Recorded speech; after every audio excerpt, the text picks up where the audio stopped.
70 के दशक की माया नगरी मुंबई। बॉम्बे पुलिस के एक बेहद ईमानदार और उसूलों वाले हेड कांस्टेबल इब्राहिम कासकर का परिवार रहता था। इब्राहिम एक ऐसा शख्स था जिसने जिंदगी भर अपनी खाकी वर्दी पर रिश्वत का एक दाग नहीं लगने दिया। लेकिन नियति का खेल देखिए, उसी पुलिस वाले के घर में एक ऐसा नापाक मंसूबा आकार ले रहा था जो आने वाले दशकों तक भारत की छाती पर मूंग दलने वाला था। इब्राहिम का बेटा दाऊद इब्राहिम। दाऊद बचपन से ही अलग था। पढ़ाई लिखाई में उसका कोई मन नहीं लगता था। उसकी आंखें हमेशा अपने इलाके के उन भाई लोगों को घूरती थी जो महंगी घड़ियां पहनते थे, जिनके पास इंपोर्टेड गाड़ियां थीं और जिनके एक इशारे पर पूरा बाजार बंद हो जाता था। दाऊद की आंखों में मुंबई के अंडरवर्ल्ड का बेताज बादशाह बनने की भूख थी। शुरुआत हुई डोंगरी की सड़कों पर छोटी मोटी चोरियों, राहगीरों को लूटने और दुकानदारों से हफ्ता वसूली करने से। उस वक्त मुंबई पर राज था बड़े खिलाड़ियों का, हाजी मस्तान, यूसुफ पटेल और करीम लाला। स्मगलिंग की दुनिया पर करीम लाला का राज था। 20 साल के उस नौजवान दाऊद ने करीम लाला का गैंग ज्वाइन कर लिया। दाऊद का काम था स्मगल किए गए सोने, घड़ियों और हथियारों की कंसाइनमेंट को पुलिस की नजरों और बाकी दुश्मन गैंग से बचाकर सुरक्षित ठिकाने तक पहुंचाना। लेकिन दाऊद कोई आम गुर्गा नहीं था। वो सांप की तरह कुंडली मारकर बैठा था, बस सही वक्त का इंतजार कर रहा था। गैंग में करीम लाला के 2 सगे भांजे भी थे, आलमजेब और अमीरजादा। इन दोनों को दाऊद की बढ़ती हुई अहमियत और उसकी चालबाजी एक आंख नहीं भाती थी। एक रात एक कस्टम ऑफिसर ने करीम लाला के सोने की एक बहुत बड़ी कंसाइनमेंट पकड़ ली। आलमजेब का खून खौल उठा। उसने बिना वक्त गवाए उस कस्टम ऑफिसर को किडनैप कर लिया और मुंबई के एक सीक्रेट बेसमेंट में उस ऑफिसर को बांध कर रखा गया। आलमजेब ने ऑफिसर के माथे पर बंदूक रखते हुए कहा, तेरी हिम्मत कैसे हुई पठान का माल छूने की? जान प्यारी है तो 2 लाख रुपए का इंतजाम कर, वरना तेरे शरीर के इतने टुकड़े करूंगा कि तेरी बीवी पहचान नहीं पाएगी। उस दौर में 2 लाख रुपए एक बहुत बड़ी रकम हुआ करती थी। इस फिरौती की रकम को सुरक्षित लाने और मामले को रफा दफा करने की जिम्मेदारी दी गई दाऊद को। जब दाऊद के हाथों में वो 2 लाख रुपये की भारी गड्ढियां आईं तो उसके अंदर का शैतान जाग उठा। दाऊद की नीयत पूरी तरह डोल गई। उसने एक बहुत बड़ा हिस्सा अपने पास छुपा लिया और एक छोटी सी रकम जाकर आलमजेब को दी। क्या है ये? बाकी का पैसा कहाँ है दाऊद? आलमजेब ने सवाल किया। दाऊद ने जवाब दिया, भाई वो लोग इससे ज्यादा का इंतजाम नहीं कर पाए। पुलिस और कस्टम का भी भारी लफड़ा हो सकता था, इसलिए जो मिला मैं ले आया। हालांकि जब पठान भाइयों ने अपने सीक्रेट सोर्सेज और खबरी नेटवर्क से पता किया तो उन्हें पता चला कि पैसा पूरा दिया गया था। दाऊद की इस गद्दारी ने करीम लाला के दरबार में भूचाल ला दिया। दाऊद को बीच महफिल में दर्जनों गैंगस्टर्स के सामने घसीट कर लाया गया। उसे पीटा गया। लातों, घूसों और डंडों से उसकी ऐसी हालत कर दी गई कि वो अपने पैरों पर खड़ा नहीं हो पा रहा था। उसे गैंग से धक्के मारकर बाहर निकाल फेंका गया। दाऊद ने उसी रात तय कर लिया था कि वो अब किसी के लिए काम नहीं करेगा, वो खुद अपनी गैंग बनाएगा। उसने अपनी खुद की सिंडिकेट डी कंपनी की नींव रखी। उसने अपने भाइयों साबिर, इकबाल, अनीस और नूरा को अपने साथ मिलाया। अब वो सिर्फ स्मगलिंग नहीं कर रहा था, वो एक पूरी की पूरी पेशेवर फौज तैयार कर रहा था। दाऊद खुद एक एक लड़के को चुनता था। बॉम्बे की सड़कों पर अब रोज खून बहने लगा था। दाऊद गैंग और पठान गैंग के बीच की दुश्मनी अब नासूर बन चुकी थी। अंडरवर्ल्ड के पुराने डॉन जैसे हाजी मस्तान और यूसुफ पटेल समझ चुके थे कि अब हवा का रुख बदल रहा है। ये नई पीढ़ी खून बहाने से गुरेज नहीं करती। उन्होंने स्मगलिंग छोड़कर रियल एस्टेट और राजनीति का सफेद दामन थाम लिया था। साल 1981 दादर के एक पेट्रोल पंप पर जब रात के सन्नाटे में दाऊद का बड़ा भाई साबिर इब्राहिम अपनी फिएट कार में बैठा था, तभी पठान गैंग की गाड़ियां वहां आ रुकी। उन गाड़ियों से हथियारों से लैस शूटर निकले, जिनमें मुंबई का सबसे खूंखार और पढ़ा लिखा गैंगस्टर मान्या सुर्वे भी शामिल था। गोलियों की बौछार से साबिर का सीना छलनी हो गया। कार के शीशे चकनाचूर हो गए और साबिर की लाश खून के तालाब में डूब गई। उसी रात दाऊद पर भी उसके घर के पास एक जानलेवा हमला हुआ, लेकिन किस्मत ने उसे बाल बाल बचा लिया। जब दाऊद अस्पताल पहुंचा और उसने अपने बड़े भाई साबिर की खून से लथपथ ठंडी लाश देखी तो उसके अंदर का बचा खुचा इंसान हमेशा के लिए मर गया। आज के बाद मुंबई की सड़कों पर पठान गैंग का एक भी आदमी जिंदा सांस नहीं लेगा। उन्हें उनके घरों में घुसकर मारूंगा, ये मेरा वादा है साबिर भाई, दाऊद ने कसम खाई। आलमजेब समझ गया था कि दाऊद अब एक पागल हाथी की तरह हो चुका है, जिसे रोकना नामुमकिन है। अपनी जान बचाने के लिए आलमजेब ने रातों रात मुंबई छोड़ दी और गुजरात को अपना नया बेस बना लिया।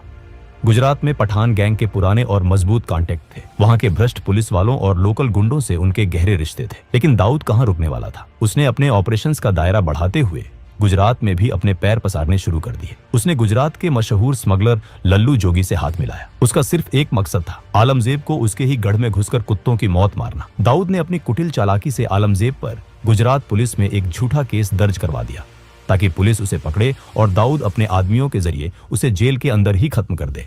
लेकिन यहां दाऊद का पासा उसी पर उल्टा पड़ गया।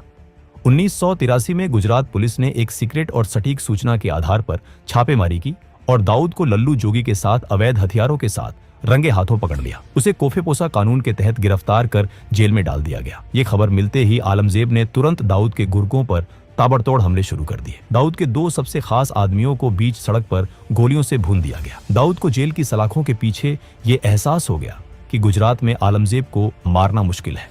जैसे ही वो बेल पर छूटा, उसने तुरंत वापस मुंबई का रुख किया। अब दाऊद एक मौके की तलाश में था और वो मौका उसे मिला 6 सितंबर 1983 को। आलमजेब का भाई अमीरजादा को एक पुराने आपराधिक केस के सिलसिले में मुंबई के सेशन कोर्ट में पेश होना था। दाऊद जानता था कि ये काम कोई आम जाना पहचाना शूटर नहीं कर सकता, क्योंकि पुलिस हर चेहरे को जानती थी। इसके लिए उसने अंडरवर्ल्ड के उभरते सितारे बड़ा राजन की मदद ली। राजन ने एक दुबले पतले बेहद कम उम्र के लड़के डेविड परदेसी को चुना। डेविड दिखने में किसी कॉलेज जाने वाले सीधे सादे लड़के जैसा था। कोर्ट रूम खचाखच भरा हुआ था। भारी पुलिस बंदोबस्त था। जज अपनी कुर्सी पर बैठे थे और अमीरजादा कटघरे में खड़ा था। तभी भीड़ के बीच से डेविड परदेसी धीरे धीरे बिना किसी घबराहट के कटघरे के करीब पहुंचा। उसकी उम्र और मासूम चेहरे को देखकर किसी भी पुलिस वाले ने उसे रोकने या चेक करने की कोशिश नहीं की। अमीरजादा, दाऊद भाई ने अपना आखिरी सलाम भेजा है। डेविड ने अपनी पैंट के अंदर से रिवॉल्वर निकाली और पलक झपकते ही जज के सामने भरे कोर्ट रूम में अमीरजादा के सीने में दनादन गोलियां उतार दी। कोर्ट रूम में चीख पुकार और भगदड़ मच गई। अमीरजादा वहीं ढेर हो गया। पुलिस ने तुरंत झपटकर डेविड को पकड़ लिया, लेकिन दाऊद जो संदेश देना चाहता था वो पूरे भारत के अंडरवर्ल्ड और पुलिस महकमे तक पहुंच चुका था। दाऊद के ऊपर उस वक्त कई गंभीर आपराधिक मामले चल रहे थे। 1970 के एक रॉबरी केस में उसे 4 साल की जेल की सजा भी सुनाई जा चुकी थी, लेकिन वो बेखौफ बाहर घूम रहा था। 1984 में जब दाऊद के महंगे वकीलों ने एक नए केस में उसकी एंटीसिपेटरी बेल की अर्जी सेशन कोर्ट में लगाई, तो सरकारी वकील ने कोर्ट रूम में चीखते हुए कहा था, माय लॉर्ड, ये आदमी कोई आम मुजरिम नहीं है, ये एक खूंखार क्रिमिनल है। ये बेल पर बाहर है और बेल पर रहते हुए इसने खुलेआम 5 नए संगीन जुर्म किए हैं। इसकी जगह सिर्फ और सिर्फ कालकोठरी है। इसे किसी भी कीमत पर जमानत नहीं मिलनी चाहिए। लेकिन हमारे सिस्टम की दीमक इस कदर फैल चुकी थी और उस दौर में जेल नहीं बेल की नीति का ऐसा दुरुपयोग हो रहा था कि दाऊद को फिर से जमानत मिल गई। दाऊद अब पूरी तरह समझ चुका था कि इस सिस्टम को, इसके पुलिस वालों को और इसके वकीलों को कैसे खरीदा जा सकता है। उसने बड़े बिल्डरों, बिजनेसमैन और फिल्म प्रोड्यूसर्स को किडनैप कर भारी मात्रा में एक्सटॉर्शन शुरू कर दी। उसने ये सारा काला धन रियल एस्टेट और बॉलीवुड में लगाना शुरू किया। लेकिन वो ये भी जानता था कि मुंबई पुलिस के कुछ जाबाज अफसर अब उसके खून के प्यासे हो चुके हैं और सुप्रीम कोर्ट का फंदा कभी भी उसके गले में कस सकता है। 1985 तक जब आखिरकार सुप्रीम कोर्ट से दाऊद के खिलाफ अरेस्ट वारंट जारी हुआ, तब तक बहुत देर हो चुकी थी। दाऊद इब्राहिम हमेशा के लिए भारत से फरार होकर दुबई पहुंच चुका था। लोगों को लगा कि अब डी कंपनी का पतन हो जाएगा, लेकिन दाऊद ने दुबई में बैठकर अपने सिंडिकेट को एक मल्टीनेशनल कॉरपोरेशन की तरह चलाना शुरू कर दिया। बड़े बड़े पॉलिटिशियन, बिजनेसमैन और बॉलीवुड के नामी सितारे जब भी दुबई जाते तो दाऊद के दरबार में हाजिरी लगाना नहीं भूलते थे। उसी दौरान फिल्म मैगजीन्स में ये अफवाहें भी उड़ने लगीं कि दाऊद का बॉलीवुड की एक बहुत मशहूर और खूबसूरत एक्ट्रेस के साथ अफेयर है और उनकी एक बेटी भी है। दुबई में बैठकर भी मुंबई पर दाऊद की पकड़ जरा भी ढीली नहीं हुई थी। उसने भारत के हर बड़े स्टेट में अपने एजेंट्स, हिटमैन और शार्प शूटरों का एक बड़ा नेटवर्क खड़ा कर लिया था। रोमेश शर्मा जैसे पॉलिटिशियन से लेकर अहमदाबाद के खूंखार गैंगस्टर अब्दुल लतीफ और यूपी के किडनैपिंग किंग बबलू श्रीवास्तव जैसे लोग अब दाऊद के इशारों पर नाचते थे। मुंबई में दाऊद का सारा काम उसका एक बेहद खतरनाक गुर्गा रमा नायक संभाल रहा था। रमा नायक ने दाऊद के इशारे पर कई लोगों को मौत के घाट उतारा और धीरे धीरे वो खुद को मुंबई का असली बॉस समझने लगा। वही दाऊद ने भांप लिया कि रमा नायक की बढ़ती ताकत भविष्य में उसके लिए एक बहुत बड़ा खतरा बन सकती है। दाऊद ने रमा को खत्म करने के लिए एक बेहद शातिर चाल चली। रमा नायक का एक राइट हैंड था, बाबू रेशम। दाऊद ने पुलिस के अपने घूसखोर सूत्रों का इस्तेमाल करके पहले बाबू रेशम को पुलिस लॉकअप में बंद करवाया और फिर दाऊद ने अपने दूसरे वफादार गुर्गों को भारी पैसा देकर पुलिस लॉकअप के अंदर ही बाबू रेशम का बेरहमी से कत्ल करवा दिया। इसके तुरंत बाद दाऊद ने दुबई से रमा नायक को फोन किया, रमा, बाबू को महेश ढोलकिया ने पुलिस से मिलकर मरवाया है, उसे छोड़ना मत। महेश ढोलकिया एक बड़ा होटलियर था। रमा नायक, जो अपने साथी की मौत से बदले की आग में अंधा हो चुका था, उसने बिना कुछ सोचे समझे अपने साथी अरुण गवली के साथ मिलकर महेश ढोलकिया को दिन दहाड़े मौत के घाट उतार दिया। लेकिन कुछ समय बाद जब रमा को अंडरवर्ल्ड के सूत्रों से सच्चाई पता चली कि महेश ढोलकिया बेकसूर था और बाबू रेशम की हत्या की पूरी साजिश दाऊद इब्राहिम ने ही रची थी, तो वो भड़क उठा। रमा नायक ने बगावत कर दी। उसने दाऊद के उन बिल्डरों और व्यापारियों को पकड़ पकड़ कर लूटना और पीटना शुरू कर दिया जो डी कंपनी को प्रोटेक्शन मनी देते थे। अब से दाऊद को एक पाई का हफ्ता नहीं जाएगा। दुबई में बैठा वो भगोड़ा अब मुंबई का बॉस नहीं है, मुंबई का बाप अब मैं हूं, रमा ने खुलेआम ऐलान कर दिया। रमा नायक की मौत के बाद उसके गैंग और दगड़ी चौल की कमान उसके सबसे वफादार और खूंखार साथी अरुण गवली के हाथों में आ गई। गवली जानता था कि उसके गुरु को दाऊद ने ही चालाकी से मरवाया है। अब मुंबई की सड़कों पर डी कंपनी और गवली गैंग के बीच एक ऐसा खूनी खेल शुरू हुआ जिसने पूरे शहर को दहला कर रख दिया। गवली ने सबसे पहले दाऊद के मुंबई के ऑपरेशन संभालने वाले मैनेजर सतीश राजन को मरवा दिया। ये दाऊद के लिए एक बहुत बड़ा झटका था। बौखलाए हुए दाऊद ने गवली के खास आदमी अशोक जोशी और उसके पूरे गैंग को एक साथ खत्म करवा दिया। अरुण गवली ने अब दगड़ी चौल को एक किले में तब्दील कर दिया और अपनी फौज खड़ी करनी शुरू कर दी। उसने बेरोजगार और भटके हुए युवाओं को भारी पैसा देकर अपने गैंग में शामिल किया। उसने दगड़ी चौल के अंदर ही साउंड प्रूफ शूटिंग रेंज बनवाई जहां इन लड़कों को AK-47 स्टीन गन और आधुनिक हथियारों को चलाने की कड़ी मिलिट्री जैसी ट्रेनिंग दी जाने लगी। गवली ने दाऊद के मैनेजर महेश चौड़िया को किडनैप किया और उसे बेरहमी से मार डाला। दाऊद ने पलटवार करते हुए गवली के सगे भाई किशोर गवली की हत्या अपने हिटमैन महेश कुलकर्णी से करवा दी। 1992 में अरुण गवली के खतरनाक शूटर शैलेश हल्दनकर ने दाऊद के जीजा इस्माइल पार्कर का कत्ल कर दिया। दाऊद के लिए ये उसके घर, उसके परिवार पर सीधा हमला था। उसकी बहन विधवा हो गई थी। दुबई में बैठे दाऊद ने अपने सबसे खास और जांबाज शूटरों को ऑर्डर दिया, मुझे हल्दनकर मुर्दा चाहिए, चाहे वो कहीं भी छुपा हो। शैलेश हल्दनकर उस वक्त एक पुराने हमले में घायल होने के कारण मुंबई के JJ हॉस्पिटल में भारी पुलिस सुरक्षा के बीच भर्ती था। दाऊद के शूटर, जिनमें सुभाष सिंह ठाकुर और सुनील सावंत शामिल थे, AK-47 लेकर सीधे अस्पताल में घुसे। उन्होंने वार्ड में घुसते ही अंधाधुंध गोलियां बरसानी शुरू कर दी। 400 से ज्यादा गोलियां चली।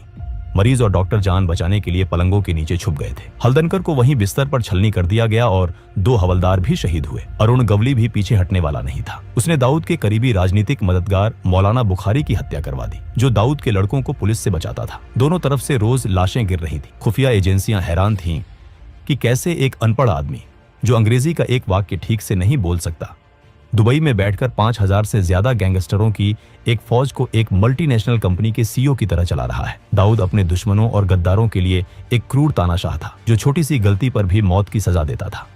लेकिन अपने वफादार गुर्गों के लिए वो एक दरिया दिल मसीहा था। अगर किसी गुर्गे को गोली लगती या वो जेल जाता तो दाऊद पानी की तरह पैसा बहाता। वो उनके परिवारों का पूरा खर्च उठाता, उनकी बीमारियों का इलाज करवाता। 1992 के बाबरी मस्जिद डेमोलिशन के बाद भारत के हालात बदल गए। पूरे देश में दंगे भड़क उठे और यहीं पर एंट्री हुई पाकिस्तान की खुफिया एजेंसी ISI की। ISI ने दाऊद इब्राहिम में एक अचूक हथियार देखा। ISI के टॉप कमांडरों ने दुबई में दाऊद से कांटेक्ट किया।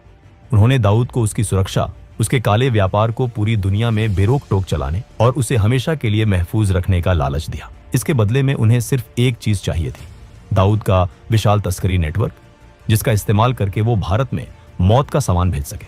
दाऊद, जिसके अंदर का मुसलमान बाबरी मस्जिद की घटना से भड़का हुआ था और जिसके अंदर का व्यापारी नया मुनाफा देख रहा था, उसने अपनी देश का सौदा कर लिया। दाऊद ने गुजरात और महाराष्ट्र के समुद्री तटों के जरिए हथियारों और RDX की भारी कंसाइनमेंट भारत में उतारनी शुरू की। उसने अपने सबसे खूंखार और भरोसेमंद गुर्गे टाइगर मेमन को इस नापाक काम की जिम्मेदारी सौंपी। 12 मार्च 1993 मुंबई, वो काला दिन जब एक के बाद एक 12 सिलसिलेवार बम धमाकों ने पूरे शहर को खंडहर और श्मशान में तब्दील कर दिया। बॉम्बे स्टॉक एक्सचेंज की गगनचुंबी इमारत से लेकर एयर इंडिया बिल्डिंग, सेंचुरी बाजार और जावेरी बाजार तक हर जगह सिर्फ खून, चीखें, कटे हुए अंग और काला धुआं था। 250 से ज्यादा बेगुनाह लोग मारे गए और हजारों जिंदगी भर के लिए अपाहिज हो गए। वो दाऊद इब्राहिम, जो कल तक सिर्फ एक स्मगलर था, अब भारत का सबसे बड़ा और सबसे वांटेड आतंकवादी बन चुका था। इन धमाकों के बाद डी कंपनी के अंदर भी दरार आ गई। छोटा राजन जैसे हिंदू गैंगस्टरों ने दाऊद का साथ छोड़ दिया और खुद को देशभक्त डॉन घोषित करते हुए दाऊद के खिलाफ जंग छेड़ दी। डी कंपनी अब पूरी तरह से एक आतंकी सिंडिकेट बन चुका था। 1995 तक आते आते दाऊद का सालाना टर्नओवर 2000 करोड़ रुपए का आंका गया था, जो आज के समय के हिसाब से 6000 करोड़ से भी कहीं ज्यादा है। Shipping, food processing, garment export, Bollywood financing, real estate से लेकर ड्रग्स और हथियारों की ग्लोबल तस्करी तक दाऊद का ये खूनी साम्राज्य लंदन, स्विट्जरलैंड, दुबई, लागोस और कराची तक फैल चुका है। आज दाऊद इब्राहिम पाकिस्तान की सेना और ISI की कड़ी सुरक्षा में कराची के पॉश क्लिफ्टन इलाके में एक कायर की तरह छिपा बैठा है। उसे पाकिस्तानी मिलिट्री की बैकिंग हासिल है और वो बदले में उनकी डर्टी ऑपरेशंस की फंडिंग करता है। दोस्तों, ये थी दाऊद इब्राहिम की कहानी।